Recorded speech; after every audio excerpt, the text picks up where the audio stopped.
Bem, vamos para Tiago 2, 26. E ele diz assim: porque assim como o corpo sem o espírito está morto, assim também a fé sem obras é morta. Tem horas que só a confissão e o arrependimento não valem. Não, não. É necessário as obras. E às vezes a pessoa não entende isso.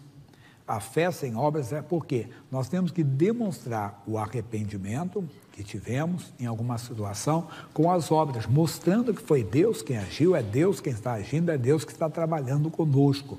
Nós conhecemos o caso do filho pródigo. Vamos lá, Lucas capítulo 15, versículo 11. Lucas capítulo 15, versículo 11.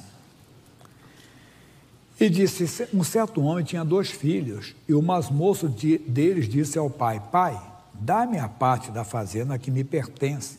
E ele repartiu por eles a fazenda. E poucos dias depois, o filho mais novo, ajuntando tudo, partiu para uma terra longínqua. E ali desperdiçou a sua fazenda, vivendo dissolutamente. E, havendo ele gastado tudo, houve naquela terra uma grande fome, e começou a padecer necessidades. E foi, e chegou-se a um dos cidadãos daquela terra, o qual o mandou para os seus campos a apacentar porcos, e desejava encher o seu estômago com as bolotas que os porcos comiam, e ninguém lhe dava nada, e caindo em si. É como isso disse, a ficha caiu na real, caiu na realidade. O que ele caiu? Olha o que ele vai dizer: quantos trabalhadores de meu pai têm abundância de pão, e eu aqui pereço de fome? Levantar-me-ei, irei ter com meu pai e dir-lhe-ei: pai, pequei contra o céu e perante ti. Já não sou digno de ser chamado teu filho. Faze-me como um dos teus trabalhadores.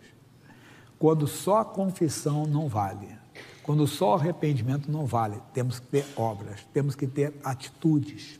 E a atitude tem que ser tomada. Ele disse: eu irei, direi ao meu pai. E às vezes não queremos fazer isso. Nos arrependemos, pedimos perdão a Deus, mas às vezes temos que nos dirigir a alguém e conversar com aquela pessoa, que erramos contra ela, que pecamos contra ela. Pastor, se ela não quiser ouvir, é outra coisa. Mas você deve dirigir a palavra. E ele foi. E levantando-se, foi para seu pai. E quando ainda estava longe, viu o seu pai e se moveu de íntima compaixão. E correndo, lançou-se-lhe ao pescoço e o beijou. E o filho disse: pai, pequei contra o céu e perante ti. Já não sou digno de ser chamado teu filho. Repare, agora, mas o pai disse aos seus servos, não deixou ele falar mais. A mesma coisa é Deus. Deus conhece tudo a nosso respeito. Deus conhece meus pensamentos, seus pensamentos. Deus conhece os nossos desejos, as nossas vontades, as intenções do nosso coração. Ele só espera uma atitude nossa. A confissão, o arrependimento, é claro, mas a atitude que deve ser tomada em relação a alguém, quando temos que falar com alguém, e às vezes até deixar alguma coisa, deixar de fazer aquilo. Mas eu comento isso já já. Vamos continuar. E diz assim: mas o pai disse ao seu servo: trazei depressa a melhor roupa e vesti-lhe, e pondo-lhe um anel na mão e sandália nos pés, e trazei o bezerro cevado e matai-o, e comamos e alegramo-nos, porque este meu filho estava morto e reviveu, tinha se perdido e foi achado, e começaram a alegrar-se. Onde eu quero chegar com você? O nosso Deus é um Deus de fé. À medida que tudo que você planta, você colhe. Com a mesma medida que você medir, será medido também. Eu vou comentar isso já.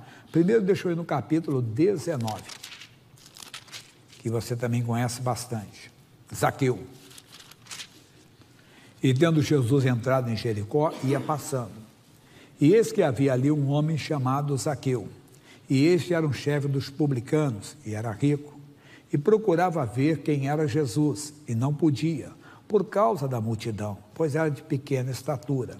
E correndo adiante, subiu a uma figueira brava para o ver, porque havia de passar por ali. Estava colocando a sua fé em ação. Olha que bonito, colocando a fé em ação.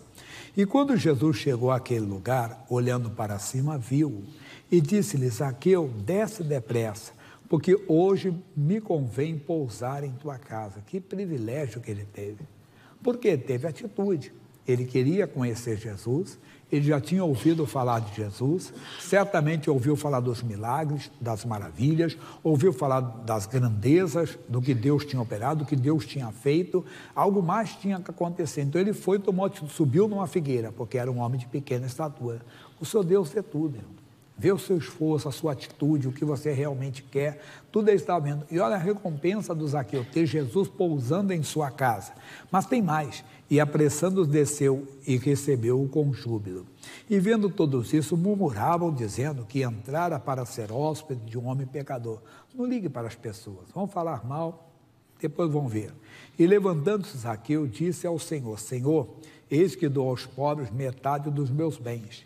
E se em alguma coisa tenho defraudado alguém, restituo quadruplicado.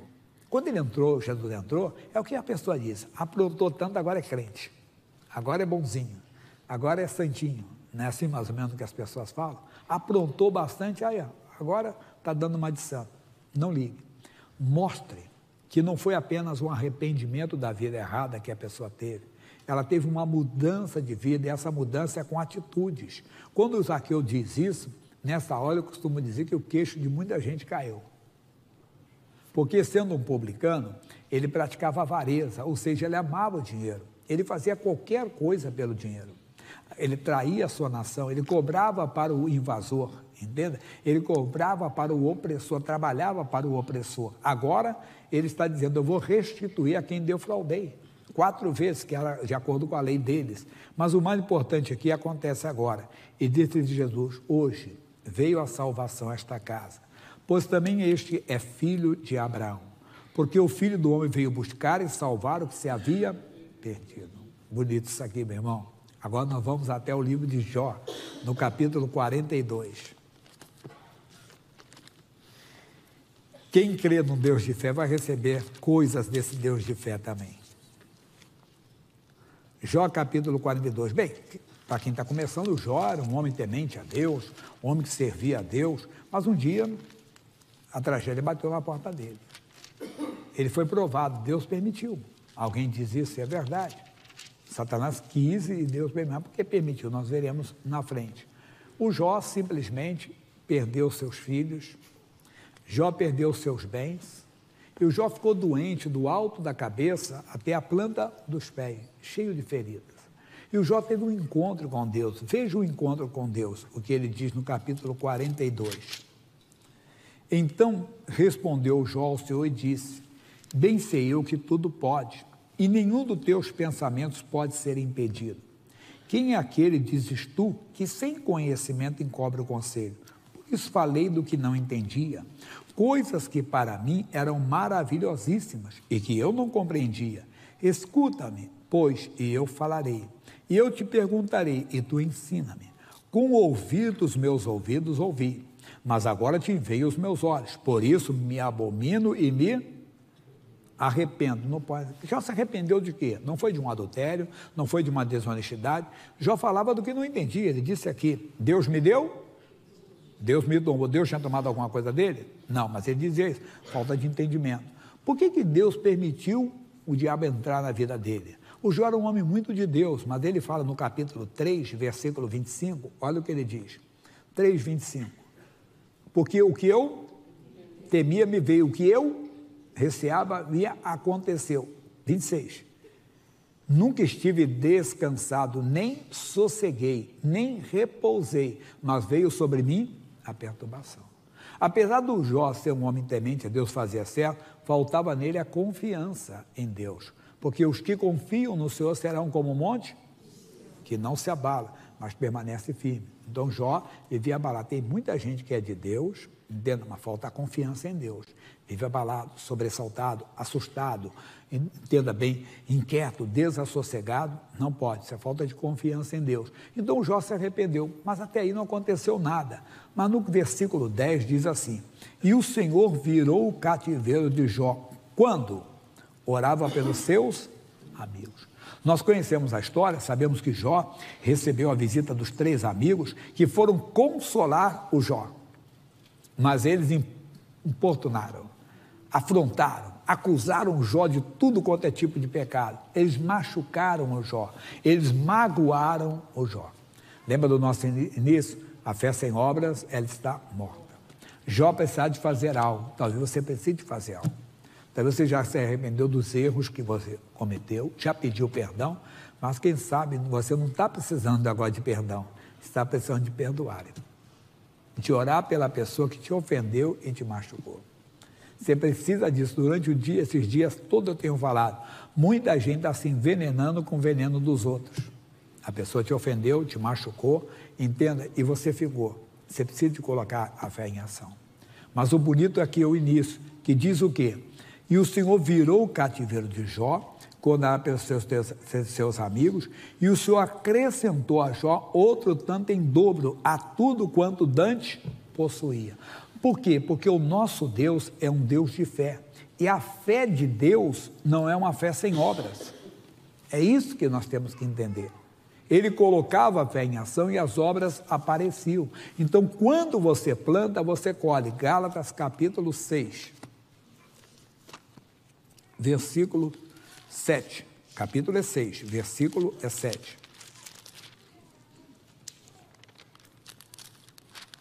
6, 7. Diz assim: não erreis, Deus não se deixa escarnecer, porque tudo que o homem semear, isso também você fala. Não erreis. Arrependimento tem que ser sincero, confissão tem que ser verdadeira, e as obras devem ser praticadas. Quais? Que forem necessárias. No caso de, às vezes, pedir perdão, às vezes de perdoar, às vezes de restituir, como Zaqueu, e às vezes de tomar uma atitude como o filho pródigo. Mas veja que o filho pródigo, ele foi recompensado, não foi? O pai nem deixou ele falar. O pai disse, não, de maneira alguma, você não vai ser nada, nem deixou. Simplesmente restituiu tudo que ele tinha perdido, colocou o anel de filho da família, colocou aqui, tem uma interpretação histórica, porque os servos andavam descalços e os de casa não, então colocou a sandália, colocou a melhor roupa, mandou fazer uma festa, é o que Deus faz também. Se você age com fé, o Deus de fé vai te restituir. Ele vai operar, pode ter certeza disso. Zaqueu foi recompensado naquela atitude dele de subir na árvore, de querer conhecer Jesus. Depois a atitude dele, não só de pedir perdão, mas de falar, tomar, nem pedir perdão, ele pediu, só restituiu. Só a ação dele, a atitude dele mostrava o arrependimento. Senhor, se tenho defraudado alguém, vou restituir 4 vezes. E dou metade dos meus bens aos pobres, porque não vou ser mais praticante da avareza, porque ele abriu mão dos seus bens. Qual é a nossa mensagem? O que o homem planta, o homem colhe. Você planta um arrependimento sincero, uma confissão verdadeira, toma atitudes, Deus também vai dar coisas para você que você talvez nem pense. Ele nos dá mais do que pedimos ou pensamos. Amém?